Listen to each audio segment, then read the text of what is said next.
Israeli Prime Minister Benjamin Netanyahu has said that Iran is moving closer and closer to building a nuclear weapon and warned that his country may have to act against Tehran to curb it from achieving its goal before the United States does. They're edging up to the red line. They haven't crossed it yet, Netanyahu said on Sunday on CBS News's Face the Nation.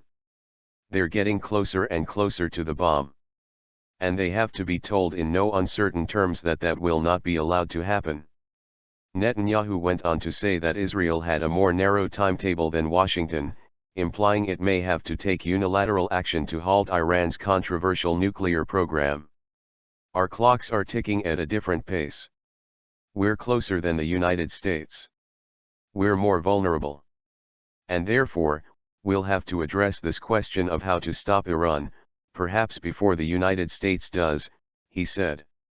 Netanyahu said Tehran has been building faster centrifuges that would enable them to jump the line, so to speak, at a much faster rate, that is, within a few weeks. No change of policy. Netanyahu said Iran's nuclear policies were unlikely to change under its next president, moderate cleric and former nuclear negotiator Hassan Rouhani, who will assume power on August 3. He's criticizing his predecessor, President Mahmoud Ahmadinejad, for being a wolf in wolf's clothing.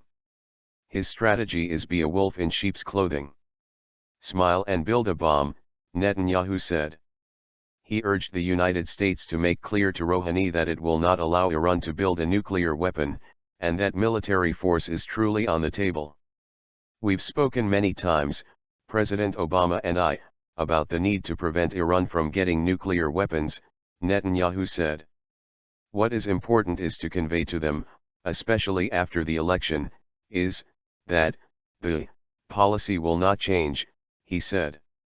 If sanctions don't work, they have to know that you'll be prepared to take military action. That's the only thing that will get their attention, he added. Iran for years has been at loggerheads with world powers over its nuclear drive, which Western nations believe is aimed at developing an atomic weapon capability. Tehran insists its nuclear program is entirely peaceful, but the sanctions imposed over the standoff have isolated it internationally.